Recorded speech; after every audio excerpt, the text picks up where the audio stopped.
ಇದು 4 ಕೊಲೆಯ ಭೀಕರ ಸ್ಟೋರಿ. ಒಂದೇ ಕುಟುಂಬದ 4ರನ್ನ ಭಯಂಕರವಾಗಿ ಹತ್ಯೆ ಮಾಡಲಾಗಿತ್ತು. ಗಂಡ, ಹೆಂಡತಿ, ಮಗಳು ಮತ್ತು ಅಜ್ಜಿಯನ್ನ ಹಂತಕರು ಕೊಂದು ಹಾಕಿದ್ರು.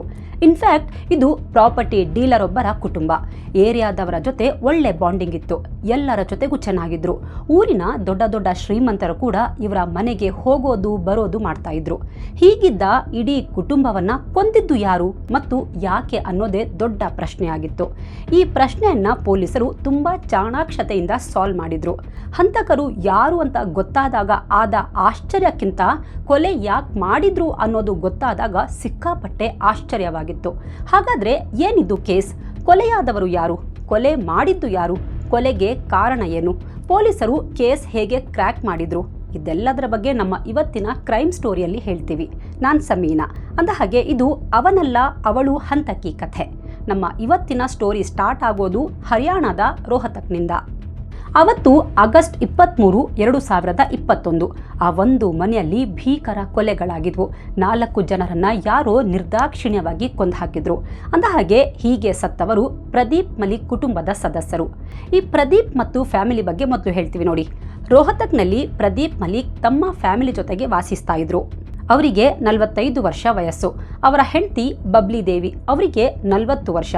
ಪ್ರದೀಪ್ಗೆ 2 ಮಕ್ಕಳು, 20 ವರ್ಷದ ಮಗ ಅಭಿಷೇಕ್ ಮತ್ತು 17 ವರ್ಷದ ಮಗಳು ನೇಹಾ. ಹಾಗೆ ಇದೇ ಮನೆಯಲ್ಲಿ ಬಬ್ಲಿ ದೇವಿ ತಾಯಿ 60 ವರ್ಷದ ರೋಶ್ನಿ ದೇವಿ ಕೂಡ ಇವ್ರ ಜೊತೆಗೆ ಇರ್ತಾ ಇದ್ರು. ಇವರದ್ದು ಸಿಂಪಲ್ ನಾರ್ಮಲ್ ಫ್ಯಾಮಿಲಿ ಆಗಿತ್ತು. ಪ್ರದೀಪ್ ಮಲಿಕ್ ಲ್ಯಾಂಡ್ ಡೀಲರ್ ಆಗಿದ್ರು. ಮನೆಯಲ್ಲಿ ಎಲ್ರಿಗಿಂತ ಮೊದಲು ಹೇಳ್ತಾ ಇದ್ದಿದ್ದು ಬಬ್ಲಿ ದೇವಿ. ಬೇಗನೆ ಎದ್ದು ಮನೆ ಕೆಲಸ ಎಲ್ಲ ಮುಗಿಸಿ ಎಲ್ರಿಗೂ ಕಾಫಿ ಟೀ ಕೊಟ್ಟು ತಿಂಡಿ ಮಾಡ್ತಾ ಇದ್ರು. ಇಡೀ ಮನೆ ಜವಾಬ್ದಾರಿ ಇವರೇ ನೋಡ್ಕೋತಾ ಇದ್ರು. ಎಲ್ಲರಿಗಿಂತ ಕೊನೆಯಲ್ಲಿ ಮಲಗ್ತಾ ಇದ್ದಿದ್ದು ಇವರೇ. ಮಗಳು ನೇಹಾ ಕಾಲೇಜ್ಗೆ ಹೋಗ್ತಾ ಇದ್ಲು. ಓದೋದ್ರಲ್ಲಿ ತುಂಬಾ ಚೂಟಿ ಇದ್ಲು. ಮಗ ಅಭಿಷೇಕ್ ಈಗಷ್ಟೇ ತನ್ನ ಕರಿಯರ್ ಸೆಟ್ ಮಾಡೋಕೆ ಟ್ರೈ ಮಾಡ್ತಾ ಇದ್ದ. ಇದಿಷ್ಟು ಈ ಫ್ಯಾಮಿಲಿಯ ಇಂಟ್ರೋ. ಈಗ ಮತ್ತೆ ಆಗಸ್ಟ್ 23, 2021ಕ್ಕೆ ಬರೋಣ. ಅವತ್ತು ಎಂದಿನಂತೆ ಸೂರ್ಯೋದಯ ಆಗಿತ್ತು. ಪಕ್ಷಿಗಳ ಕಲರವ ಇತ್ತು. ಬೀದಿಲಿ ನಾಯಿಗಳು ಬೊಗಳ್ತಾ ಇದ್ವು. ಜನರು ಎಂದಿನಂತೆ ತಮ್ಮ ತಮ್ಮ ಕೆಲಸಕ್ಕೆ ಅಣಿಯಾಗ್ತಿದ್ರು. ಆದ್ರೆ ಪ್ರದೀಪ್ ಮಲಿಕ್ ಮನೆಯಲ್ಲಿ ಮಾತ್ರ ನಿಶ್ಶಬ್ದ ಇತ್ತು. ಅದು ಅಕ್ಷರಶಃ ಸ್ಮಶಾನ ಮೌನ. ಅದು ಮಧ್ಯಾಹ್ನದ ಹೊತ್ತು. ಅದೇ ಮನೆಯ ಮಗ ಅಭಿಷೇಕ್ ಮನೆಗೆ ಬರ್ತಾನೆ. ಬಾಗಿಲು ನಾಕ್ ಮಾಡ್ತಾನೆ. ಯಾರೂ ಬಾಗಿಲು ತೆಗೆಯಲ್ಲ. ಅರೆ ಎಲ್ಲಿ ಹೋದ್ರು ಅಂತ ಸಿಟ್ಟಲ್ಲಿ ಗೊಣಗಿಕೊಂಡೇ ಜೋರಾಗಿ ಮಮ್ಮಿ ಮಮ್ಮಿ ಅಂತ ಕರೀತಾನೆ. ಆದ್ರೆ ಮನೆ ಒಳಗಿಂದ ಏನೂ ರಿಪ್ಲೈ ಬರಲ್ಲ. ಈಗ ಅಭಿಷೇಕ್ಗೆ ಸಿಟ್ಟಿನ ಜೊತೆಗೆ ಸಣ್ಣದಾಗಿ ಗಾಬರಿ ಶುರುವಾಗಿತ್ತು. ಇದೇನಿದು, ಯಾರು ಬಾಗಿಲು ತೆಗಿತಿಲ್ವಲ್ಲ, ಹಾ ಹೂ ಅಂತಾನು ಮಾತಾಡ್ತಿಲ್ವಲ್ಲ ಅಂತ ಯೋಚಿಸ್ತಾನೆ. ಈ ಹಿಂದೆ ಯಾವತ್ತೂ ಈ ರೀತಿ ಆಗಿರಲಿಲ್ಲ. ಮನೆಯಲ್ಲಿ 4 ಜನ ಇದ್ರು, ಯಾರೂ ಬಂದು ಬಾಗಿಲು ತೆಗಿತಾ ಇಲ್ಲ. ಎಲ್ಲರೂ ಎಲ್ಲಿಗೆ ಹೋಗಿರ್ಬೋದು? ಅಟ್ಲೀಸ್ಟ್ ನನಗೆ ಫೋನ್ ಆದರೂ ಮಾಡಿ ಹೋಗ್ಬೋದಿತ್ತಲ್ವಾ ಅಂತ ಅಂದ್ಕೊಂಡು ಕೀ ಎಲ್ಲಾದರೂ ಇಟ್ಟು ಹೋಗಿದ್ದಾರಾ ಅಂತ ಚೆಕ್ ಮಾಡ್ತಾನೆ. ಎಲ್ಲೂ ಕೀ ಸಿಗಲ್ಲ. ತಕ್ಷಣ ತನ್ನ ಸೋದರ ಮಾವನಿಗೆ ಫೋನ್ ಮಾಡ್ತಾನೆ. ಮಾಮ, ನಾನು ತುಂಬಾ ಹೊತ್ತಿಂದ ಬಾಗಿಲು ಬಡಿತಾ ಇದ್ದೀನಿ, ಯಾರೂ ಬಾಗಿಲು ಓಪನ್ ಮಾಡ್ತಾ ಇಲ್ಲ, ಹೊರಗಡೆ ಬರ್ತಾ ಇಲ್ಲ. ಫೋನ್ ಕೂಡ ಮಾಡ್ತಾ ಇದ್ದೀನಿ, ಬಟ್ ಯಾರೂ ಪಿಕ್ ಮಾಡ್ತಾ ಇಲ್ಲ ಅಂತಾನೆ. ನಾನು ನಿನ್ನೆ ರಾತ್ರಿ ಕೂಡ ಫೋನ್ ಮಾಡಿದ್ದೆ, ಆಗ್ಲೂ ಯಾರೂ ಫೋನ್ ಪಿಕ್ ಮಾಡಿರ್ಲಿಲ್ಲ. ಬಹುಶಃ ಮಲ್ಗಿರಬಹುದು ಅಂತ ಸುಮ್ಮನಾದೆ. ಆದ್ರೆ ಈಗ ಕಾಲ್ ಮಾಡಿದ್ರೂ ಪಿಕ್ ಮಾಡ್ತಾ ಇಲ್ಲ. ನನ್ಗೆ ಗಾಬರಿ ಆಗ್ತಿದೆ ಮಾಮ ಅಂತಾನೆ. ಸರಿ, ನೀನು ಗಾಬರಿ ಆಗ್ಬೇಡ, ನಾನು ಈಗಲೇ ಅಲ್ಲಿಗೆ ಬರ್ತೀನಿ ಅಂತ ಸಮಾಧಾನ ಮಾಡ್ತಾರೆ. ಅಷ್ಟರಲ್ಲಿ ನೀನು ಬಾಗಿಲು ಒಡೆದು ಒಳಗಡೆ ಹೋಗೋಕೆ ಟ್ರೈ ಮಾಡು, ಅಕ್ಕಪಕ್ಕದವರಿಗೆ ಹೇಳಿ ನೆರವು ತಗೋ ಅಂತಾರೆ. ಸರಿ ಅಂತ ಅಭಿಷೇಕ್ ಮತ್ತೆ ಜೋರಾಗಿ ಬಾಗಿಲು ಬಡಿಯೋಕೆ ಸ್ಟಾರ್ಟ್ ಮಾಡ್ತಾನೆ. ಆ ಸೌಂಡ್ ಕೇಳಿ ಅಕ್ಕಪಕ್ಕದವರು ಅಲ್ಲಿಗೆ ಬರ್ತಾರೆ. ಅವರಿಗೂ ವಿಷಯ ಹೇಳ್ತಾನೆ. ಅವರೆಲ್ಲರೂ ಸೇರಿ ಬಾಗಿಲು ಬಡಿತಾರೆ. ಅಭಿ ಮೊದಲಿಗೆ ಮನೆಯೊಳಗೆ ಹೋಗ್ತಾನೆ. ಹೋದವನೇ ಅಲ್ಲಿನ ದೃಶ್ಯ ನೋಡಿ ಒಮ್ಮೆಲೆ ಕಿರ್ಚ್ಕೊಳ್ತಾನೆ. ಯಾಕಂದ್ರೆ ಅಲ್ಲಿ ಪ್ರದೀಪ್ ಮಲಿಕ್, ಮಗಳು ನೇಹಾ, ಹೆಂಡತಿ ಬಬ್ಲಿ ದೇವಿ ಮತ್ತು ಅವನ ಅಜ್ಜಿ ರೋಶ್ನಿ ದೇವಿ ರಕ್ತದ ಮಡುವಿನಲ್ಲಿ ಬಿದ್ದಿದ್ರು. ಇಡೀ ಮನೆಯಲ್ಲಿ ರಕ್ತ ಚಿಮ್ಮಿತ್ತು. ಗೋಡೆಗಳ ಮೇಲೂ ನೆತ್ತರು ಹಾರಿತ್ತು. ಮನೆ ವಸ್ತುಗಳೆಲ್ಲ ಚೆಲ್ಲಾಪಿಲ್ಲಿಯಾಗಿ ಬಿದ್ದಿದ್ವು. ಯಾರೋ ಭೀಕರವಾಗಿ ಕೊಲೆ ಮಾಡಿ ಹೋಗಿದ್ರು. ಮೇಲ್ನೋಟಕ್ಕೆ ಇದು ಮರ್ಡರ್ ಫಾರ್ ಗೇನ್ ಅನ್ನೋ ರೀತಿ ಕಾಣ್ತಿತ್ತು. ಅಪ್ಪ, ಅಮ್ಮ, ಅಜ್ಜಿ 3 ಸತ್ತು ಹೋಗಿದ್ರು. ಆದ್ರೆ ಅಲ್ಲೇ ಒಂದು ಮೂಲೆಯಲ್ಲಿ ಬೋರಲ್ ಆಗಿ ಬಿದ್ದಿದ್ದ ನೇಹ ಮಾತ್ರ ಅರೆಜೀವವಾಗಿದ್ಲು. ಅವಳು ತನ್ನ ಕೊನೆ ಉಸಿರು ತಗೊಳ್ತಾ ಇದ್ಲು. ತನ್ನ ಕೈಯಿಂದ ಏನೋ ಹೇಳೋಕೆ ಪ್ರಯತ್ನ ಪಡ್ತಾ ಇದ್ಲು. ಮನೆಯವರನ್ನ ಈ ಸ್ಥಿತಿಯಲ್ಲಿ ನೋಡಿದ ಅಭಿಷೇಕ್ ದಿಕ್ಕೆ ತೋಚದವನಂತೆ ಕಕ್ಕಾಬಿಕ್ಕಿಯಾಗಿ ನಿಂತಿದ್ದ. ಅವನ ಕಿರುಚಾಟ ಕೇಳಿ ಒಳಗೆ ಬಂದಿದ್ದ ಜನ ಕೂಡ ಅಲ್ಲಿನ ದೃಶ್ಯ ನೋಡಿ ದಂಗಾಗಿದ್ರು. ಅಷ್ಟರಲ್ಲಿ ಆಂಬ್ಯುಲೆನ್ಸ್ಗೆ ಫೋನ್ ಮಾಡ್ತಾರೆ. ಪೊಲೀಸ್ಗೂ ಇನ್ಫಾರ್ಮ್ ಮಾಡ್ತಾರೆ. ಪ್ಲೀಸ್ ನನ್ನ ತಂಗಿ ನೇಹಾಳನ್ನ ಬದುಕಿಸಿ ಅಂತ ಅಭಿಷೇಕ್ ಹಣೆ ಚಚ್ಕೊಂಡು ಅಳ್ತಾ ಇದ್ದ. ಅಷ್ಟೊತ್ತಿಗೆ ಆಂಬ್ಯುಲೆನ್ಸ್ ಬಂದಿತ್ತು. ನೇಹಾಳನ್ನ ಅದರೊಳಗೆ ಹಾಕೊಂಡು ಅಭಿಷೇಕ್ ಆಸ್ಪತ್ರೆಗೆ ಹೋಗ್ತಾನೆ. ಮನೆಯಲ್ಲಿ ಒಂದೇ ಕುಟುಂಬದ ಮೂವರನ್ನ ಬರ್ಬರವಾಗಿ ಕೊಲೆ ಮಾಡಲಾಗಿತ್ತು. ಮೂವರಿಗೂ ತಲೆಗೆ ಗುಂಡಿಕ್ಕಿ ಕೊಲ್ಲಲಾಗಿತ್ತು. ಅಲ್ಲದೆ ಮನೆ ಮಗಳು ನೇಹಾ ಸಾವು ಬದುಕಿನ ನಡುವೆ ಹೋರಾಡ್ತಾ ಇದ್ಲು. ಈಗ ಆವತ್ತು ರಾತ್ರಿ ಮನೆಯಲ್ಲಿ ಏನಾಯ್ತು, ಹೇಗಾಯ್ತು, ಯಾರು ಮಾಡಿದ್ದು ಅನ್ನೋ ಬಗ್ಗೆ ಗೊತ್ತಿದ್ದದ್ದು ನೇಹಾ ಒಬ್ಳಿಗೆ ಮಾತ್ರ. ಅಲ್ಲಿಗೆ ಅವಳು ಬದುಕೋದು ಬಹಳ ಮುಖ್ಯವಾಗಿತ್ತು. ಅಷ್ಟರಲ್ಲಿ ಪೊಲೀಸರು ಮನೆಗೆ ಬರ್ತಾರೆ. ಅಲ್ಲಿ ಆಲ್ರೆಡಿ ತುಂಬಾ ಜನ ತುಂಬಿಕೊಂಡಿದ್ರು. ಕೂಡಲೇ ಎಲ್ಲರನ್ನ ಸರಿಸಿ ಮನೆಯಿಂದ ಹೊರಗಡೆ ಕಳಿಸಿ ಕ್ರೈಮ್ ಸೀನ್ ಪ್ರಿಸರ್ವ್ ಮಾಡ್ತಾರೆ. ಪೊಲೀಸರು ಮನೆಯ ಇಂಚಿಂಚು ಪರಿಶೀಲನೆ ಮಾಡ್ತಾರೆ. ಮೇಲ್ನೋಟಕ್ಕೆ ಇದು ದರೋಡೆ, ಲೂಟಿ ಮಾಡೋ ಸಲುವಾಗಿ ನಡೆದಿರೋ ಕೊಲೆ ಅಂತ ಅನುಮಾನಿಸ್ತಾರೆ. ಮನೆಯಲ್ಲಿ ಎಲ್ಲಾ ಕಡೆ ರಕ್ತದ ಕಲೆಗಳಿದ್ವು. 3 ಶವಗಳು ದೂರ ದೂರ ಬಿದ್ದಿದ್ವು. ಯಾರೋ ದುಷ್ಕರ್ಮಿಗಳು ದರೋಡೆಗೆ ಯತ್ನಿಸಿರಬಹುದು. ಆಗ ಫ್ಯಾಮಿಲಿಯವರು ವಿರೋಧ ಪಡಿಸಿರಬಹುದು. ಅದಕ್ಕೆ ಶೂಟ್ ಮಾಡಿ ಎಸ್ಕೇಪ್ ಆಗಿರಬಹುದು ಅಂತ ಪೊಲೀಸರು ಥಿಯರಿ ರೆಡಿ ಮಾಡ್ತಾರೆ. ಹೀಗಾಗಿ ಪೊಲೀಸರು ದರೋಡೆಕೋರರು ಎಲ್ಲಿಂದ ಬಂದಿರಬಹುದು, ಒಳಗೆ ಬರೋದಕ್ಕೆ ಬೇರೆ ಯಾವುದಾದ್ರೂ ಡೋರ್ ಇದೆಯಾ ಅಂತ ಚೆಕ್ ಮಾಡ್ತಾರೆ. ಇಡೀ ಮನೆಗೆ ಎಂಟ್ರಿ ಮತ್ತು ಎಕ್ಸಿಟ್ಗೆ ಫ್ರಂಟ್ ಡೋರ್ ಒಂದೇ ಇದ್ದದ್ದು. ಮನೆಯಲ್ಲಿ ವಸ್ತುಗಳೆಲ್ಲ ಚೆಲ್ಲಾಪಿಲ್ಲಿಯಾಗಿ ಬಿದ್ದಿದ್ವು. ಆದರೆ ಯಾರೂ ಬಲವಂತವಾಗಿ ಮನೆಗೆ ನುಗ್ಗಿರೋ ಬಗ್ಗೆ ಕುರುಹುಗಳಿರಲಿಲ್ಲ. ಹಾಗಾಗಿ ಕೊಲೆಗಡುಕರು ಈ ಫ್ಯಾಮಿಲಿಗೆ ಹತ್ತಿರದವರೇ ಆಗಿರ್ತಾರೆ ಅಂತ ಪೊಲೀಸರಿಗೆ ಮನವರಿಕೆಯಾಗಿತ್ತು. ಹಾಗಂದ್ರೆ ಯಾರೋ ಗೊತ್ತಿರೋ ವ್ಯಕ್ತಿಗಳೇ ಮನೆಗೆ ಬಂದಿರಬಹುದು. ಆ ವ್ಯಕ್ತಿಗಳನ್ನ ಮನೆಯವರೇ ಬಾಗಿಲು ಓಪನ್ ಮಾಡಿ ಒಳಗಡೆ ಕರ್ಕೊಂಡಿರಬಹುದು. ನಂತರ ಏನೋ ಅಚಾತುರ್ಯ ನಡೆದು ಕೊಲೆ ಮಾಡಿರಬಹುದು. ಪೊಲೀಸರ ದಿಕ್ಕು ತಪ್ಪಿಸಲು ಮನೆ ವಸ್ತುಗಳನ್ನ ಆಚೀಚೆ ಹರಡಿರಬಹುದು ಅನ್ನೋ ಥಿಯರಿಯು ಪೊಲೀಸರ ತಲೆಯಲ್ಲಿ ಹರಿದಾಡ್ತಿತ್ತು. ಸರಿ, ಮನೆಯಿಂದ ಏನೆಲ್ಲ ಕಳ್ತನ ಆಗಿದೆ ಅಂತ ಪರಿಶೀಲನೆ ಮಾಡ್ತಾರೆ. ಕೆಲ ಚಿನ್ನಾಭರಣ, ದುಡ್ಡು ಎತ್ಕೊಂಡು ಹೋಗಿದ್ದಾರೆ ಅನ್ನೋದು ಗೊತ್ತಾಗಿತ್ತು. ಬಟ್ ಗಮನಿಸಬೇಕಾದ ವಿಚಾರ ಅಂದ್ರೆ ಲಾಕರ್ನಲ್ಲಿ ಇನ್ನಷ್ಟು ಬೆಲೆ ಬಾಳೋ ವಸ್ತುಗಳೆಲ್ಲ ಇದ್ವು. ದರೋಡೆಕೋರರು ಅದನ್ನ ಟಚ್ ಕೂಡ ಮಾಡಿರಲಿಲ್ಲ. ಅವು ಲಾಕರ್ನಲ್ಲಿ ಹಾಗೆ ಇದ್ವು. ಇದು ಪೊಲೀಸರಿಗೆ ಸ್ವಲ್ಪ ವಿಚಿತ್ರ ಅನಿಸಿತ್ತು. ದರೋಡೆ ಉದ್ದೇಶಕ್ಕಾಗಿಯೇ ಮನೆಗೆ ನುಗ್ಗಿದ್ರೆ ಖಂಡಿತ ಇಷ್ಟೊಂದು ಬೆಲೆ ಬಾಳೋ ವಸ್ತುಗಳನ್ನ ಬಿಟ್ಟು ಹೋಗ್ತಿರ್ಲಿಲ್ಲ. ಹಾಗಾಗಿ ಇಲ್ಲೇನೋ ಮಿಸ್ ಹೊಡಿತಾ ಇದೆ ಅನ್ನೋದು ಪೊಲೀಸರಿಗೆ ಅರ್ಥವಾಗಿತ್ತು. ಖಂಡಿತವಾಗಿಯೂ ಈ ಪ್ಯಾಟರ್ನ್ ನೋಡಿದ್ರೆ ಇದು ಸಿಂಪಲ್ ರಾಬ್ರಿ ಅಥವಾ ಮರ್ಡರ್ ಫಾರ್ ಗೇನ್ ಆಗಿರಲಿಲ್ಲ. ಇದೊಂದು ಕೋಲ್ಡ್ ಬ್ಲಡೆಡ್ ಮರ್ಡರ್ ಕೇಸ್ ಆಗಿತ್ತು. ಅಷ್ಟರಲ್ಲಿ ಫೊರೆನ್ಸಿಕ್ ಟೀಮ್ ಕೂಡ ಸ್ಥಳಕ್ಕೆ ಬಂದಿತ್ತು. ಪರಿಶೀಲನೆ ವೇಳೆ ಫೊರೆನ್ಸಿಕ್ ಟೀಮ್ಗೆ ಬುಲೆಟ್ ಶೆಲ್ಗಳು ಸಿಗ್ತವೆ. ಅದನ್ನು ನೋಡಿದ ಕೂಡಲೇ ಇವು ದೇಸಿ ಕಟ್ಟ ಅಂದರೆ ಕಂಟ್ರಿ ಮೇಡ್ ಪಿಸ್ತೂಲ್ನಿಂದ ಹಾರಿಸಿರುವ ಗುಂಡುಗಳು ಅನ್ನೋದು ಕನ್ಫರ್ಮ್ ಆಗಿತ್ತು. ಇಂಥ ದೇಸಿ ಕಟ್ಟಗಳು ತುಂಬ ಈಸಿಯಾಗಿ ಬ್ಲ್ಯಾಕ್ ಮಾರ್ಕೆಟ್ನಲ್ಲಿ ಸಿಕ್ಬಿಡ್ತವೆ. ಹಾಗಾಗಿ ಇದು ಯಾವ ಗನ್ನಿಂದ ಸಿಡಿದ ಬುಲೆಟ್ಗಳು ಅನ್ನೋದನ್ನು ಕಂಡುಹಿಡಿಯೋದು ಪೊಲೀಸರಿಗೆ ಒಂಥರ ಮರಳುಗಾಡಲ್ಲಿ ಸೂಜಿ ಹುಡುಕೋ ಥರ ಇತ್ತು.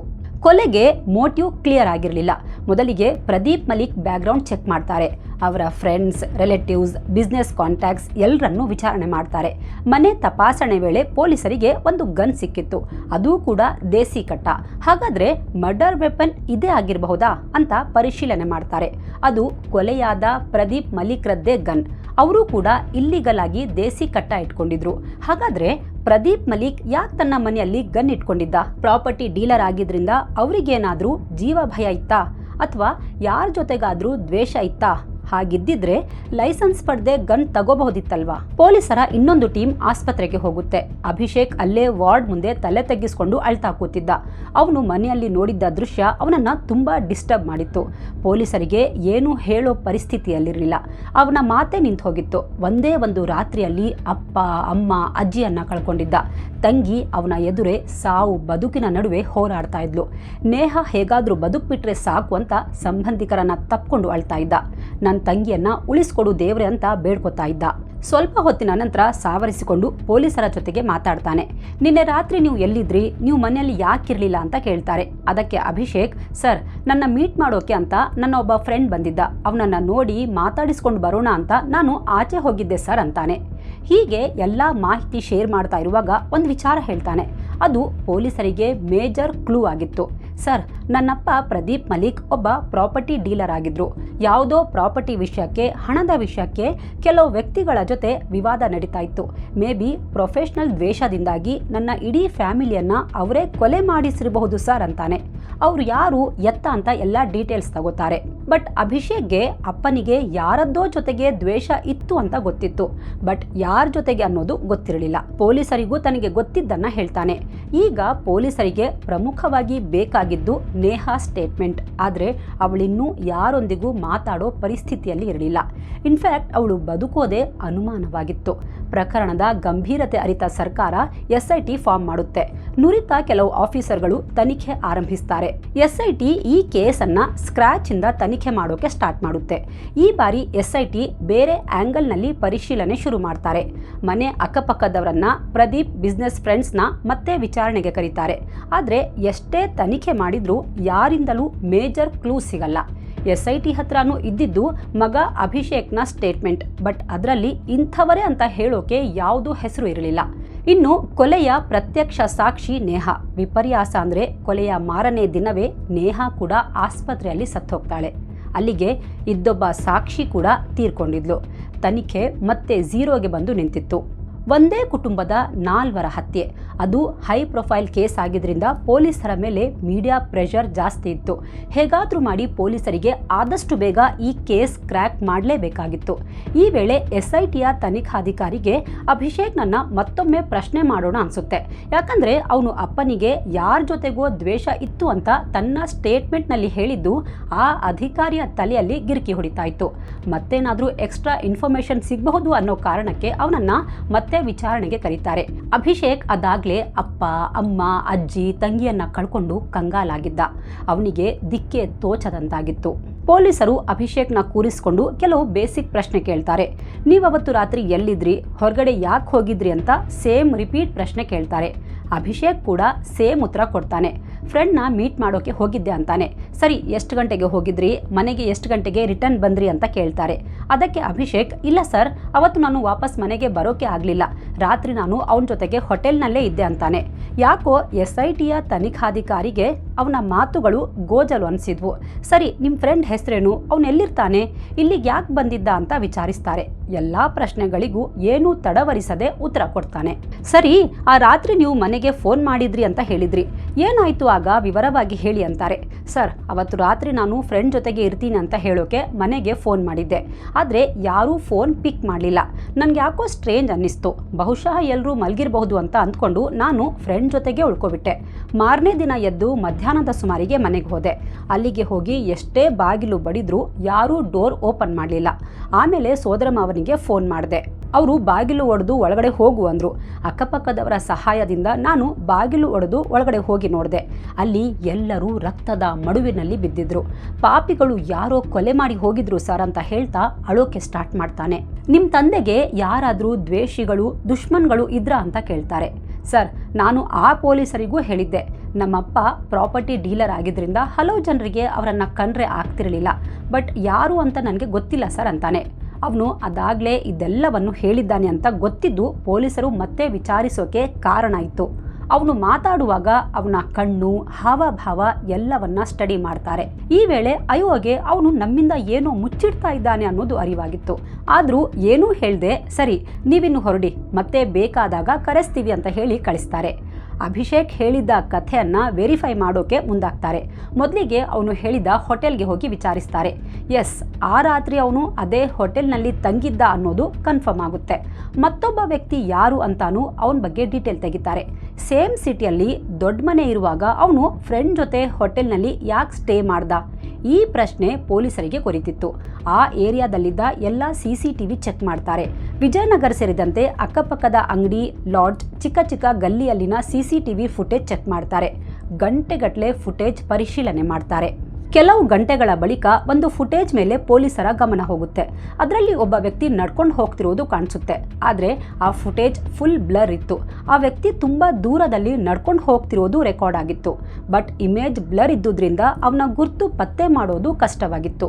ಎಷ್ಟೇ ಹುಡುಕಿದ್ರೂ ಪೊಲೀಸರ ಇನ್ವೆಸ್ಟಿಗೇಷನ್ ಮತ್ತೆ ಬ್ಯಾಕ್ ಟು ಸ್ಕ್ವೇರ್ ಒನ್ ಬಂದು ನಿಂತಿತ್ತು.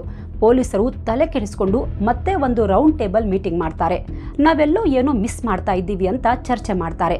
ಬಟ್ ಯಾರಿಗೂ ಏನು ಮಿಸ್ ಮಾಡ್ತಾ ಇದ್ದೀವಿ ಅನ್ನೋ ಬಗ್ಗೆ ಗೊತ್ತಾಗಲ್ಲ. ಕೊಲೆಯಾದ ಪ್ರದೀಪ್ನ ಪರ್ಸನಲ್ ಲೈಫ್ ಹೇಗಿತ್ತು, ಯಾವುದಾದ್ರೂ ಹುಡುಗಿ ಚಕ್ಕರಿತ್ತಾ ಅಂತ ಜಾಲಾಡ್ತಾರೆ. ಪ್ರದೀಪ್ ಒಬ್ಬ ಪ್ರಾಪರ್ಟಿ ಡೀಲರ್ ಆಗಿದ್ದ. ಪ್ರಾಪರ್ಟಿ ಡೀಲರ್ ಅಂದಮೇಲೆ ಅಲ್ಲಿ ದುಡ್ಡಿನ ವ್ಯವಹಾರ, ಜಮೀನು ವ್ಯವಹಾರ ಇದ್ದೇ ಇರುತ್ತೆ. ದ್ವೇಷ, ಜಗಳ ಕೂಡ ಕಾಮನ್ ಅಂದ್ಕೊಂಡು ಆ ಆ್ಯಂಗಲ್ನಲ್ಲಿ ವಿಚಾರಣೆ ಮಾಡ್ತಾರೆ.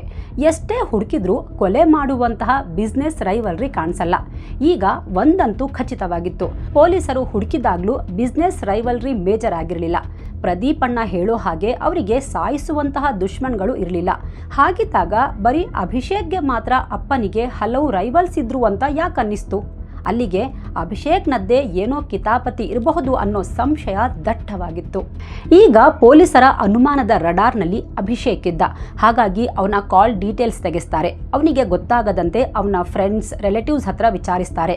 ಅಭಿಷೇಕ್ ಡೆಲ್ಲಿಯಲ್ಲಿ ಕ್ಯಾಬಿನ್ ಕ್ರೂ ಕೋರ್ಸ್ ಮಾಡಿಕೊಂಡು ಬಂದಿದ್ದ. ಈ ಕೋರ್ಸ್ ಮುಗಿಸ್ಕೊಂಡು ಬಂದ ಮೇಲೆ ಅವನು ಫುಲ್ ಬದಲಾಗಿದ್ದ ಅಂತ ಕೆಲವರು ಹೇಳ್ತಾರೆ. ಇನ್ನು ಅವನ ಕಾಲ್ ಡೀಟೇಲ್ಸ್ ತೆಗೆದು ಪರಿಶೀಲನೆ ಮಾಡ್ತಾರೆ. ಈ ವೇಳೆ ಒಂದು ನಂಬರ್ ಜೊತೆಗೆ ಅಭಿಷೇಕ್ ಪ್ರತಿದಿನ ಮಾತಾಡ್ತಾ ಇದ್ದ. ಅದು ಇವರ ಕಾನ್ವರ್ಸೇಷನ್ ಗಂಟೆಗಟ್ಟಲೆ ನಡೀತಿತ್ತು. ಇನ್ಫ್ಯಾಕ್ಟ್ ಇವರ ಮಾತುಕತೆ ಲೇಟ್ ನೈಟ್ ಕೂಡ ನಡೆದಿತ್ತು.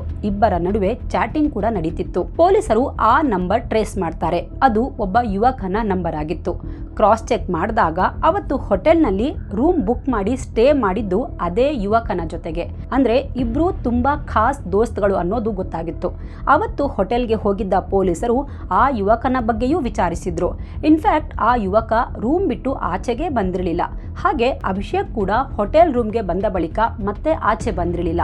ಇದು ಹೋಟೆಲ್ CCTVಯಲ್ಲೂ ಸ್ಪಷ್ಟವಾಗಿ ರೆಕಾರ್ಡ್ ಆಗಿತ್ತು. ಜೊತೆಗೆ ಅವನು ಹೋಟೆಲ್ನಿಂದ ಫೋನ್ ಮಾಡಿರೋ ಬಗ್ಗೆಯೂ ರೆಕಾರ್ಡ್ ಕ್ಲಿಯರ್ ಆಗಿತ್ತು. ಆದರೂ ಪೊಲೀಸರಿಗೆ ಅಭಿಷೇಕ್ ಮೇಲೆ ಸಂಶಯ ಆಯಿತು. ಈಗ ಮನೆ ಹತ್ರ ರೆಕಾರ್ಡ್ ಆಗಿದ್ದ ಆ CCTV ಫುಟೇಜ್ ಮತ್ತೆ ಅನಲೈಸ್ ಮಾಡ್ತಾರೆ. ಅದರಲ್ಲಿ ಬ್ಲರ್ ಆಗಿ ಕಾಣಿಸಿಕೊಂಡಿದ್ದ ವ್ಯಕ್ತಿ ಮತ್ತೆ ಬೇರೆ ಯಾವುದಾದ್ರೂ ಕ್ಯಾಮೆರಾದಲ್ಲಿ ಸಿಗ್ತಾನಾ ಅಂತ ನೋಡ್ತಾರೆ. ಆ ಏರಿಯಾದ ಪ್ರತಿಯೊಂದು CCTV ನೋಡ್ತಾರೆ. ಗಂಟೆಗಟ್ಟಲೆ ಕಣ್ಣು ಮಿಟುಕಿಸದೆ ನೋಡಿದ ನಂತರ ಒಂದು ಫುಟೇಜ್ನಲ್ಲಿ ಸೇಮ್ ಬಟ್ಟೆ ಧರಿಸಿದ್ದ ಒಬ್ಬ ವ್ಯಕ್ತಿ ಕಾಣಿಸಿಕೊಂಡಿದ್ದ. ಅವನದ್ದು ಅಭಿಷೇಕ್ನಂತೆ ಸೇಮ್ ಬಾಡಿ ಲ್ಯಾಂಗ್ವೇಜ್ ಇತ್ತು. ಆ ವ್ಯಕ್ತಿ ಬೇರೆ ಯಾರೂ ಅಲ್ಲ, ಸೇಮ್ ಅಭಿಷೇಕ್ ಮಲ್ಲಿಕ್ ಆಗಿದ್ದ. ಅಂದ್ರೆ ಪೊಲೀಸರ ಸಂಶಯ ನಿಜವಾಗಿತ್ತು. ಬಟ್ ಅವರ ಥಿಯರಿಗೆ ಸಿಚುವೇಶನ್ ಮ್ಯಾಚ್ ಆಗ್ತಾ ಇರಲಿಲ್ಲ. ಯಾಕಂದ್ರೆ ಅವತ್ತು ರಾತ್ರಿ ಅಭಿಷೇಕ್ ಹೋಟೆಲ್ನಲ್ಲಿದ್ದ. ರಾತ್ರಿ ಇಡೀ ಅವನು ರೂಮಿಂದ ಹೊರಗಡೆ ಬಂದಿಲ್ಲ. ಜೊತೆಗೆ ಕಾಲ್ ಲೊಕೇಶನ್ ಕೂಡ ಅಲ್ಲೇ ಟ್ರೇಸ್ ಆಗಿತ್ತು. ಹೋಟೆಲ್ CCTVಯಲ್ಲೂ ಇದು ರೆಕಾರ್ಡ್ ಆಗಿತ್ತು. ಮತ್ತೆ ಅದೇ ವ್ಯಕ್ತಿ ಮನೆ ಹತ್ರ ಇರೋಕೆ ಹೇಗೆ ಸಾಧ್ಯ? ಈ ಪ್ರಶ್ನೆ ಪೊಲೀಸರ ತಲೆಯಲ್ಲಿ ಗಿರಕಿ ಹೊಡಿತಾ ಇತ್ತು. ಈಗ ಪೊಲೀಸರು ಟೈಮ್ ಲೈನ್ ಅನಾಲಿಸಿಸ್ ಮಾಡ್ತಾರೆ. CCTVಯಲ್ಲಿ ಅವನು ಕಾಣಿಸಿಕೊಂಡಿದ್ದ ಸಮಯ ಮತ್ತು ಅವನು ಹೋಟೆಲ್ಗೆ ಬಂದು ರೂಮ್ ಸೇರ್ಕೊಂಡ ಸಮಯ ಎರಡನ್ನೂ ತಾಳೆ ಹಾಕ್ತಾರೆ. ಅಲ್ಲಿಗೆ ಪೊಲೀಸರಿಗೆ ಎಲ್ಲವೂ ಕ್ಲಿಯರ್ ಆಗಿತ್ತು. ಇಷ್ಟು ಗೊತ್ತಾದ ಕೂಡಲೇ ಸೀದಾ ಹೋಗಿ ಅಭಿಷೇಕ್ನ ಎತ್ತಾಕೊಂಡು ಬರ್ತಾರೆ. ಬೆಂಚ್ ಮೇಲೆ ಕೂರಿಸಿ ಗ್ರಿಲ್ ಮಾಡೋಕೆ ಸ್ಟಾರ್ಟ್ ಮಾಡ್ತಾರೆ. ಜೊತೆಗೆ ಆ ರಾತ್ರಿ ಅವನ ಜೊತೆಗಿದ್ದ ಅವನ ಫ್ರೆಂಡನ್ನು ಕರ್ಕೊಂಡು ಬರ್ತಾರೆ. ಇಬ್ಬರನ್ನು ಬೇರೆ ಬೇರೆ ಕೂರಿಸಿ ವಿಚಾರಣೆ ಶುರು ಮಾಡ್ತಾರೆ. ಅಭಿಷೇಕ್ ಮೊದಲಿಗೆ ಎಲ್ಲ ಅಪರಾಧಿಗಳ ಹಾಗೆ ನಾಟಕ ಆಡ್ತಾನೆ. ಅದಕ್ಕೆ ಪೊಲೀಸರು ಅವನ ಫ್ರೆಂಡ್ನ ಮೊದಲಿಗೆ ಗ್ರಿಲ್ ಮಾಡ್ತಾರೆ. ಪೊಲೀಸ್ ಭಾಷೆಯಲ್ಲಿ ವಿಚಾರಿಸಿದಾಗ ಅವನು ಎಲ್ಲವನ್ನ ಬಾಯ್ಬಿಟ್ಟಿದ್ದ. ಸರ್, ಅವತ್ತು ರಾತ್ರಿ ಅಭಿ ಮತ್ತು ನಾನು ರೂಮ್ನಲ್ಲೇ ಇದ್ವಿ. ಆದರೆ ಈ ನಡುವೆ ಸ್ವಲ್ಪ ಹೊತ್ತು ಅವನು ಹೋಟೆಲ್ ರೂಮ್ನಿಂದ ಆಚೆ ಹೋಗಿದ್ದ ಅಂತ ಬಾಯ್ಬಿಡ್ತಾನೆ. ಈಗ ಪೊಲೀಸರಿಗೆ ಮತ್ತೆ ತಲೆ ಕೆಟ್ಟಿತ್ತು. ಎಲ್ಲ ಇವನ ಹೋಟೆಲ್ ರೂಮಿಂದ ಹೊರಗೆ ಹೋಗಿ ಕೊಲೆ ಮಾಡಿ ಬಂದಿದ್ದಾನೆ. ಆದರೆ CCTVಯಲ್ಲಿ ಯಾಕೆ ಕ್ಯಾಪ್ಚರ್ ಆಗಿಲ್ಲ ಅಂತ ನೋಡಿದ್ರೆ ಅವನು ರೂಮ್ ಹಿಂದೆ CC ಕ್ಯಾಮೆರಾ ಇಲ್ಲದಿರೋ ಯಾವುದೋ ಕಳ್ಳ ದಾರಿಯಲ್ಲಿ ಹೋಗಿದ್ದು ಗೊತ್ತಾಗುತ್ತೆ. ಮತ್ತೆ ಅವನ ಲೊಕೇಶನ್ ಯಾಕೆ ರೂಮ್ ಅಂತಲೇ ತೋರಿಸ್ತಾ ಇತ್ತು? ಅಭಿಷೇಕ್ ಫ್ರೆಂಡ್ ಮಾತು ಮುಂದುವರಿಸ್ತಾನೆ. ಸರ್, ಅಭಿ ಅವತ್ತು ರೂಮ್ನಿಂದ ಹೋಗುವಾಗ ಅವನ ಫೋನ್ ರೂಮಲ್ಲೇ ಬಿಟ್ಟು ಹೋಗಿದ್ದ ಅಂತಾನೆ. ಹಾಗೆ ಅವನ ಹತ್ರ 2 ಫೋನ್ಸ್ ಇದೆ ಅಂತಾನು ಹೇಳ್ತಾನೆ.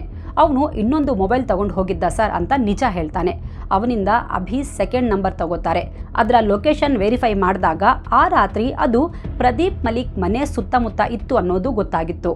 ಅಲ್ಲಿಗೆ ಹತ್ಯೆ ನಡೆದು 5 ದಿನಗಳ ನಂತರ ಕೊಲೆ ಮಾಡಿದ್ಯಾರು ಅನ್ನೋ ಬಗ್ಗೆ ಸುಳಿವು ಸಿಕ್ಕಿತ್ತು. ಬಟ್ ಬರೀ ಅವನ ಫೋನ್ ಲೊಕೇಶನ್ ಮನೆ ಹತ್ರ ಇತ್ತು ಅಂತ ಮಾತ್ರಕ್ಕೆ ಅವನೇ ಕೊಲೆ ಮಾಡಿದ್ದಾನೆ ಅನ್ನೋದನ್ನ ಹೇಳಕ್ಕಾಗಲ್ಲ. ಅವನಿಗೆ ಕೊಲೆ ಮಾಡೋಕೆ ಮೋಟಿವ್ ಏನಿರಬಹುದು ಅಂತ ಪೊಲೀಸರು ಯೋಚಿಸ್ತಾರೆ. ಈಗ ಪೊಲೀಸರು ಅಭಿಷೇಕ್ನ ಬೆಂಡೆತ್ತಾರೆ. ನೋಡು, ನಿನ್ನ ಫ್ರೆಂಡ್ ಎಲ್ಲ ಬಾಯಿ ಬಿಟ್ಟಿದ್ದಾನೆ. ಈಗ ನೀನು ಎಲ್ಲ ನಿಜ ಹೇಳಿಲ್ಲ ಅಂದರೆ ಚರ್ಮ ಸುಳಿದು ಖಾರದ ಪುಡಿ ಹಚ್ಚಬೇಕಾಗುತ್ತೆ ಅಂತ ತುಂಬ ನಯವಾಗಿ ಆವಾಜ್ ಹಾಕ್ತಾರೆ. ಪೊಲೀಸರ ಆ ನಯವಾದ ಮಾತಿನ ಹಿಂದಿದ್ದ ಖಾರದ ಬಗ್ಗೆ ಅಭಿಷೇಕ್ಗೆ ಅರಿವಾಗಿತ್ತು. ಇನ್ನು ನಾಟಕ ಆಡೋದು ವೇಸ್ಟ್ ಅಂತ ಅರಿತು ಎಲ್ಲ ನಿಜ ಬಾಯ್ಬಿಡ್ತಾನೆ. ಹೌದು ಸರ್, ನಾನೇ ನನ್ನ ಇಡೀ ಕುಟುಂಬವನ್ನ ಕೊಂದಿದ್ದು. ತಂದೆ, ತಾಯಿ, ತಂಗಿ ಮತ್ತು ಅಜ್ಜಿ ಹೀಗೆ 4ರನ್ನ ನಾನೇ ಬರ್ಬರವಾಗಿ ಕೊಲೆ ಮಾಡಿದೆ ಅಂತ ತಪ್ಪೊಪ್ಪಿಗೆ ಹೇಳಿಕೆ ನೀಡ್ತಾನೆ. ಸರಿ, ಯಾಕೆ ಕೊಲೆ ಮಾಡಿದೆ ಅಂತ ಕೇಳಿದ್ಕೆ ಇಲ್ಲಿಂದ ಯಾರು ಊಹಿಸಿರದ ಒಂದು ಕಥೆ ಅನಾವರಣ ಮಾಡ್ತಾನೆ. ಸರ್, ನಾನು ಡೆಲ್ಲಿಗೆ ಓದೋಕೆ ಅಂತ ಹೋಗಿದ್ದೆ. ಅಲ್ಲಿ ನನಗೆ ಒಬ್ಬ ಹುಡುಗನ ಪರಿಚಯ ಆಯಿತು. ನಾವಿಬ್ರು ಒಳ್ಳೆ ಗೆಳೆಯರಾದ್ವಿ. ಬಟ್ ನಿಧಾನವಾಗಿ ನಮ್ಮಿಬ್ಬರ ಮಧ್ಯೆ ಪ್ರೀತಿ ಆಯಿತು ಸರ್ ಅಂತಾನೆ. ಅವನ ಮಾತು ಕೇಳಿದ ಪೊಲೀಸರಿಗೆ ಒಂದು ಕ್ಷಣ ಶಾಕ್ ಆಗಿತ್ತು. ಅಂದರೆ, ನೀನು ಗೇನಾ ಅಂತ ಕೇಳ್ತಾರೆ. ಅದಕ್ಕೆ ಅಭಿಷೇಕ್, ಹೌದು ಸರ್, ನನಗೆ ಹುಡುಗರು ಇಷ್ಟ. ಬಟ್ ನಮ್ಮಲ್ಲಿ ಹೋಮೋಸೆಕ್ಷುವಾಲಿಟಿ ಕ್ರೈಮ್ ಥರ ನೋಡ್ತಾರೆ. ಇದರಲ್ಲಿ ನನ್ನ ತಪ್ಪೇನಿದೆ ಸರ್? ಎಲ್ಲರ ಥರ ನಾವು ಅಲ್ವಾ? ನನಗೆ ಹುಡುಗರು ಇಷ್ಟ. ಅದು ನನ್ನ ತಪ್ಪ? ನಿಮ್ಮನ್ನು ಸೃಷ್ಟಿಸಿರುವ ಭಗವಂತನೇ ನಮ್ಮನ್ನು ಹೀಗೆ ಸೃಷ್ಟಿ ಮಾಡಿದ್ದಾನೆ. ಇದರಲ್ಲಿ ಭಗವಂತನದ್ದೇ ತಪ್ಪಲ್ವಾ ಸರ್ ಅಂತ ಕೇಳ್ತಾನೆ. ಅವನ ಈ ಪ್ರಶ್ನೆಗೆ ಪೊಲೀಸರ ಬಳಿ ಉತ್ತರ ಇರಲಿಲ್ಲ. ಸರ್, ನನಗೆ ಗೊತ್ತು ನಿಮ್ಮ ಹತ್ರ ಇದಕ್ಕೆ ಉತ್ತರ ಇಲ್ಲ ಅಂತ. ನಾನು ನನ್ನ ಸ್ನೇಹಿತನನ್ನು ತುಂಬ ಪ್ರೀತಿಸ್ತಾ ಇದ್ದೆ. ಇನ್ಫ್ಯಾಕ್ಟ್ ನಾನು ಸೆಕ್ಸ್ ಚೇಂಜ್ ಆಪರೇಷನ್ ಮಾಡಿಸಬೇಕು ಅಂತಾನು ಡಿಸೈಡ್ ಮಾಡಿದ್ದೆ. ಎಷ್ಟು ಜನ ಹೀಗೆ ಮಾಡಿಸ್ಕೊಂಡು ಜೀವನ ಮಾಡ್ತಿಲ್ಲ ಸರ್? ನಾನು ಹಾಗೆ ಸೆಕ್ಸ್ ಚೇಂಜ್ ಆಪರೇಷನ್ ಮಾಡಿಸ್ಕೊಂಡು ಹುಡುಗಿಯಾಗಿ ಬದಲಾಗಿ ನನ್ನ ಸ್ನೇಹಿತನ ಜೊತೆಗೆ ಮದುವೆ ಆಗಬೇಕು ಅಂತ ಕನಸು ಕಂಡಿದ್ದೆ ಸರ್. ಬಟ್ ವಿಧಿ ಆಟ ಬೇರೆನೇ ಆಗಿತ್ತು. ಈ ಜೆಂಡರ್ ರೀಅಸೈನ್ಮೆಂಟ್ ಸರ್ಜರಿ ಅಂದರೆ ಲಿಂಗ ಬದಲಾವಣೆ ಶಸ್ತ್ರಚಿಕಿತ್ಸೆ ಮಾಡಿಸೋದು ಅಷ್ಟು ಈಸಿ ಅಲ್ಲ ಸರ್. ಇದು ಕಾಂಪ್ಲೆಕ್ಸ್ ಮತ್ತು ಎಕ್ಸ್ಪೆನ್ಸಿವ್ ಸರ್ಜರಿ ಪ್ರೋಸೆಸ್. ಇದನ್ನು ಮಾಡಿಸೋಕೆ ಲಕ್ಷಾಂತರ ರೂಪಾಯಿ ದುಡ್ಡು ಬೇಕಿತ್ತು. ಆದರೆ ನನ್ನ ಹತ್ರ ಅಷ್ಟು ದುಡ್ಡಿರಲಿಲ್ಲ. ನನ್ನ ತಂದೆ ಪ್ರದೀಪ್ ಮಲ್ಲಿಕ್ ಶ್ರೀಮಂತರು. ಅವ್ರ ಹತ್ರ ತುಂಬ ದುಡ್ಡಿತ್ತು. ಹೀಗಾಗಿ ಒಂದಿನ ನನ್ನಲ್ಲಾಗ್ತಿರೋ ಬದಲಾವಣೆ ಬಗ್ಗೆ, ಲಿಂಗ ಬದಲಾವಣೆ ಸರ್ಜರಿ ಮಾಡ್ಕೊಳ್ಳೋ ಬಗ್ಗೆ ಅಪ್ಪ ಅಮ್ಮನಿಗೆ ಹೇಳಿದೆ ಸರ್. ಇದಕ್ಕಾಗಿ 5 ಲಕ್ಷ ರೂಪಾಯಿ ಕೇಳಿದೆ. ಆದರೆ ನಮ್ಮದು ಹರಿಯಾಣದ ಸಾಂಪ್ರದಾಯಿಕ ಕುಟುಂಬ. ನನ್ನ ತಂದೆ ತಾಯಿ ನನ್ನ ಮಾತಿಂದ ಶಾಕ್ ಆಗಿಬಿಟ್ರು. ಅವರಿಗೆ ನನ್ನ ಬಗ್ಗೆ ಅರ್ಥನೇ ಆಗಲಿಲ್ಲ. ನನ್ನ ಮೇಲೆ ಅಸಹ್ಯ ಪಡೋಕೆ ಶುರು ಮಾಡಿದ್ರು ಸರ್. ಇದೇ ವಿಷಯಕ್ಕೆ ನಮ್ಮ ಮನೆಯಲ್ಲಿ ಪ್ರತಿದಿನ ಜಗಳ ಶುರುವಾಯಿತು. ನನಗೂ ಹಾರ್ಮೋನ್ ಬದಲಾವಣೆಯಿಂದಾಗಿ ಸಿಕ್ಕಾಪಟ್ಟೆ ಸಿಟ್ಟು ಬರ್ತಿತ್ತು. ನಾನು ಅಪ್ಪ ಅಮ್ಮನ ಜೊತೆ ಜೋರು ಜಗಳ ಮಾಡ್ತಾ ಇದ್ದೆ. ಅಪ್ಪ ನನಗೆ ಕೊಡ್ತಿದ್ದ ಪಾಕೆಟ್ ಮನಿ ಮತ್ತು ಎಲ್ಲ ಐಷಾರಾಮಿ ಸೌಲಭ್ಯಗಳನ್ನು ಕಟ್ ಮಾಡಿಬಿಟ್ರು. ನಾನು ಹುಡುಗನಿಂದ ಹುಡುಗಿ ಆಗ್ತೀನಿ ಅನ್ನೋದನ್ನು ಅವರಿಂದ ಅರಗಿಸಿಕೊಳ್ಳೋಕೆ ಆಗಲೇ ಇಲ್ಲ. ಅವರಿಗೆ ನನ್ನ ಮೇಲೆ ಪ್ರೀತಿ ಇದ್ದರೂ ಈ ಗೊಡ್ಡು ಸಮಾಜಕ್ಕೆ ಹೆದರಿ ನನ್ನನ್ನು ಅಕ್ಸೆಪ್ಟ್ ಮಾಡೋಕೆ ಭಯ ಪಡ್ತಿದ್ರು ಸರ್. ಹೋಗ್ತಾ ಹೋಗ್ತಾ ನನ್ನ ಜೊತೆಗೆ ಮಾತಾಡೋದನ್ನು ಅವಾಯ್ಡ್ ಮಾಡೋಕೆ ಶುರು ಮಾಡಿದ್ರು. ನನ್ನದೇ ಮನೆಯಲ್ಲಿ ನಾನು ಏಕಾಂಗಿ ಆಗಿಬಿಟ್ಟೆ ಸರ್ ಅಂತಾನೆ. ನಾನು ಅವ್ರ ಮಾತು ಕೇಳ್ತಿಲ್ಲ ಅಂತ ನನಗೆ ಬುದ್ಧಿ ಹೇಳೋಕೆ ನನ್ನ ಅಜ್ಜಿ ರೋಶ್ನಿ ದೇವಿಯವರನ್ನು ಮನೆಗೆ ಕರ್ಕೊಂಡು ಬಂದರು. ನಾನು ಸರ್ಜರಿ ಮಾಡಿಸ್ಕೊಳ್ಳೋದನ್ನು ಹೇಗಾದರೂ ಮಾಡಿ ತಡಿಬೇಕು, ನನಗೆ ಬುದ್ಧಿ ಹೇಳಿ ಮನಸ್ಸು ಬದಲಾಯಿಸಬೇಕು ಅಂತ ಅಜ್ಜಿಯನ್ನು ಹಳ್ಳಿಯಿಂದ ಮನೆಗೆ ಕರೆಸ್ಕೊಂಡ್ರು. ಅವರನ್ನು ನಾನು ತುಂಬ ಇಷ್ಟಪಡ್ತೀನಿ. ಅವರು ಕೂಡ ನನ್ನನ್ನು ತುಂಬ ಪ್ರೀತಿಸ್ತಾ ಇದ್ರು. ಹಾಗಾಗಿ ನಾನು ಅಜ್ಜಿ ಮಾತು ಕೇಳ್ತೀನಿ ಅಂತ ನನ್ನಪ್ಪನಿಗೆ ಚೆನ್ನಾಗಿ ಗೊತ್ತಿತ್ತು. ಅದಕ್ಕೆ ಅಜ್ಜಿಯಿಂದ ನನಗೆ ಬುದ್ಧಿ ಹೇಳಿಸಿದ್ರು. ಅಜ್ಜಿ ನನ್ನ ಜೊತೆಗೆ ಮಾತಾಡಿದ್ರು. ಅವರು ನನ್ನ ಪರಿಸ್ಥಿತಿ ಅರ್ಥ ಮಾಡ್ಕೊಳ್ಳೋ ಬದಲು ನನ್ನ ಮನವೊಲಿಸೋಕೆ ತುಂಬ ಪ್ರಯತ್ನ ಪಟ್ರು. ಗಂಡು ಮಗು ಥರ ಬಿಹೇವ್ ಮಾಡು, ಯಾಕೆ ಹೆಣ್ಗಿ ಥರ ಆಡ್ತೀಯಾ ಅಂದರು. ಅಲ್ಲ ಸರ್, ನಮ್ಮ ಅಪ್ಪ ಅಮ್ಮನ ಜನ್ರೇಷನ್ನೇ ಇದನ್ನು ಅರ್ಥ ಮಾಡ್ಕೊಂಡಿಲ್ಲ. ಇನ್ನು ಅವರಿಗಿಂತ ಹಳೆಯ ಜನ್ರೇಷನ್ಗೆ ಈ LGBT ಬಗ್ಗೆ ಏನು ಗೊತ್ತಾಗಬೇಕು ಹೇಳಿ. ಅಜ್ಜಿ ನನ್ನನ್ನೇ ತಪ್ಪಿತಸ್ಥ ಸ್ಥಾನದಲ್ಲಿ ನಿಲ್ಲಿಸೋಕೆ ನೋಡಿದ್ರು. ನಾನೇನೋ ದೊಡ್ಡ ಅಪರಾಧ ಮಾಡ್ತಿದ್ದೀನಿ ಅನ್ನೋ ರೀತಿಯಲ್ಲಿ ಎಲ್ಲರೂ ನನ್ನ ಜೊತೆಗೆ ಬಿಹೇವ್ ಮಾಡ್ತಾ ಇದ್ರು ಸರ್. ಇದರಿಂದ ನಾನು ರೋಸಿ ಹೋಗಿದ್ದೆ ಸರ್ ಅಂತಾನೆ. 20 ದಿನಗಳ ಹಿಂದೆನೆ ಇವರನ್ನೆಲ್ಲ ಮುಗಿಸ್ಬಿಡ್ಬೇಕು ಅಂತ ಸ್ಕೆಚ್ ಹಾಕ್ತೆ. ಇವರನ್ನ ಹಿಂಗೆ ಬಿಟ್ರೆ ನನ್ನ ಸ್ವಚ್ಛಂದವಾಗಿ ಬದುಕೋಕೆ ಬಿಡಲ್ಲ. ಇದು ನನ್ನ ಲೈಫ್, ಇದು ನನ್ನ ದೇಹ. ನಾನು ಏನು ಮಾಡಬೇಕು, ಯಾರ ಜೊತೆಗೆ ಇರಬೇಕು ಅನ್ನೋದನ್ನು ನಾನು ಡಿಸೈಡ್ ಮಾಡಬೇಕು ಅಂತ ಯೋಚಿಸಿದೆ. ನನಗೆ ಮನೆಯಲ್ಲಿ ಒಂದು ದೇಸಿ ಕಟ್ಟ ಇದ್ದಿದ್ದು ಗೊತ್ತಿತ್ತು. ಅದಕ್ಕೆ ಸರಿಯಾಗಿ ಪ್ಲಾನ್ ಮಾಡಿದೆ. ಅವತ್ತು ಫ್ರೆಂಡ್ನ ಮೀಟ್ ಮಾಡೋ ನೆಪ ಹೇಳಿ ಮನೆಯಿಂದ ಆಚೆ ಹೋದೆ. ಆಮೇಲೆ ಅವನನ್ನು ಮೀಟ್ ಮಾಡಿ ರೂಮಲ್ಲಿ ಸ್ವಲ್ಪ ಹೊತ್ತು ಇದ್ದು ಎಲ್ಲರ ಕಣ್ ತಪ್ಪಿಸಿ ರಿಟರ್ನ್ ಮನೆಗೆ ಬಂದೆ. ಬಂದಮೇಲೆ ಅದೇ ಬಂದೂಕಿನಿಂದ ಎಲ್ಲರನ್ನ ತಲೆಗೆ ಶೂಟ್ ಮಾಡಿ ಕೊಂದೆ ಸರ್.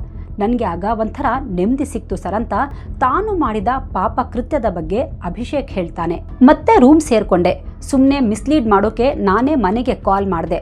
ಆಮೇಲೆ ಮಾರನೇ ದಿನ ಬಂದು ದರೋಡೆ ಕಳ್ತನ ಆಗಿದೆ ಅನ್ನೋ ರೀತಿ ಸೀನ್ ಕ್ರಿಯೇಟ್ ಮಾಡಿದೆ ಸರ್. ಕೊಲೆ ನಂತರ ಆ ನಾಡ ಬಂದೂಕನ್ನು ಒಂದು ಕಾಲುವೆಯೊಳಗೆ ಎಸ್ಬಿಟ್ಟೆ. ತಂದೆ ಸತ್ತ ಮೇಲೆ ಎಲ್ಲ ಆಸ್ತಿ ನನಗೇ ಸಿಗುತ್ತೆ. ಅದರಲ್ಲಿ ಸ್ವಲ್ಪ ಮಾರಿ ಸರ್ಜರಿ ಮಾಡಿಸ್ಕೋಬೇಕು, ಹುಡುಗಿ ಆಗಬೇಕು ಅನ್ನೋದು ನನ್ನ ಕನಸಾಗಿತ್ತು ಸರ್ ಅಂತ ಅಭಿಷೇಕ್ ಹೇಳ್ತಾನೆ. ನಿನಗೆ ಗನ್ ಚಲಾಯಿಸೋದು ಅಷ್ಟು ನೀಟಾಗಿ ಯಾರು ಹೇಳ್ಕೊಟ್ರು, ಎಲ್ಲಿಂದ ಕಲಿತೆ ಅಂತ ಕೇಳಿದ್ಕೆ, ಸರ್ ಕೆಲವು ವರ್ಷಗಳ ಹಿಂದೆ ನನ್ನ ತಂದೆ ನನಗೆ ಪಿಸ್ತೂಲ್ನಿಂದ ಹೇಗೆ ಶೂಟ್ ಮಾಡಬೇಕು ಅಂತ ಹೇಳ್ಕೊಟ್ಟಿದ್ರು ಸರ್. ಅದೇ ಪಿಸ್ತೂಲ್ನಿಂದ ಎಲ್ಲರನ್ನ ಸುಟ್ಬಿಟ್ಟೆ ಸರ್ ಅಂತ ಹೇಳ್ತಾ ಕುಸಿದು ಬೀಳ್ತಾನೆ. ಈಗ ಅವನ ಮಾತಲ್ಲಿ ಕಣ್ಣೀರಲ್ಲಿ ಪಶ್ಚಾತ್ತಾಪ ಇತ್ತು. ಬಟ್ ಈಗ ಕಾಲ ಮಿಂಚ್ ಹೋಗಿದೆ. ಅವನ ಸ್ಟೇಟ್ಮೆಂಟ್ ಆಧರಿಸಿ ಪೊಲೀಸರು ಕಾಲುವೆಯಿಂದ ಗನ್ ರಿಕವರ್ ಮಾಡ್ತಾರೆ. ಅಭಿಷೇಕ್ ಅವನ ಪ್ರೇಮಿ ಜೊತೆ ವಿದೇಶಕ್ಕೆ ಹೋಗಿ ಸೆಟ್ಲ್ ಆಗಬೇಕು ಅಂದ್ಕೊಂಡಿದ್ದ. ಆದರೆ ಅವನ ಪ್ರೇಮಿಗೆ ಈ ಕೊಲೆ ಬಗ್ಗೆ ಆಗಲಿ ಯೋಜನೆ ಬಗ್ಗೆ ಆಗಲಿ ಯಾವುದೇ ಮಾಹಿತಿ ಇರಲಿಲ್ಲ ಅಂತ ಪೊಲೀಸರ ಪ್ರಾಥಮಿಕ ತನಿಖೆಯಲ್ಲಿ ಸ್ಪಷ್ಟವಾಗಿದೆ. ಆದರೂ ಅವನಿಗೆ ಕ್ಲೀನ್ ಚಿಟ್ ಅಂತ ಕೊಟ್ಟಿಲ್ಲ. ಇನ್ನೂ ವಿಚಾರಣೆ ನಡೀತಾ ಇದೆ. ಪೊಲೀಸರು ಜಪ್ತಿ ಮಾಡಿದ್ದ ರಿವಾಲ್ವರ್ ಮತ್ತು ಮೃತರ ದೇಹದಿಂದ ಪತ್ತೆಯಾದ ಬುಲೆಟ್ಗಳನ್ನು ಬ್ಯಾಲಿಸ್ಟಿಕ್ ಟೆಸ್ಟ್ಗೆ ಕಳಿಸಿದ್ದಾರೆ. ಅವು ಪ್ರದೀಪ್ ಮಲಿಕ್ ಅವರದ್ದೇ ಗನ್ನಿಂದ ಹಾರಿದ ಗುಂಡುಗಳು ಅಂತ ಸಾಬೀತಾಗಿದೆ. ಹೀಗೆ ಪೊಲೀಸರು 4 ಕೊಲೆ ರಹಸ್ಯವನ್ನ ಭೇದಿಸಿ ಚಾರ್ಜ್ ಶೀಟ್ ರೆಡಿ ಮಾಡಿ ಅಭಿಷೇಕ್ನನ್ನ ನ್ಯಾಯಾಲಯದಲ್ಲಿ ಪ್ರೊಡ್ಯೂಸ್ ಮಾಡ್ತಾರೆ. ಕೊಲೆಗೆ ಬಳಸಿದ ಅಕ್ರಮ ಪಿಸ್ತೂಲ್, ಕಳವು ಮಾಡಿದ್ದ ಚಿನ್ನಾಭರಣಗಳು, ಸಿಡಿಆರ್ ಮತ್ತು ಘಟನೆ ದಿನದ ಸಿಸಿಟಿವಿ ದೃಶ್ಯಾವಳಿಗಳನ್ನು ಪ್ರಮುಖ ಸಾಕ್ಷ್ಯಗಳಾಗಿ ಉಲ್ಲೇಖಿಸಿದ್ದಾರೆ.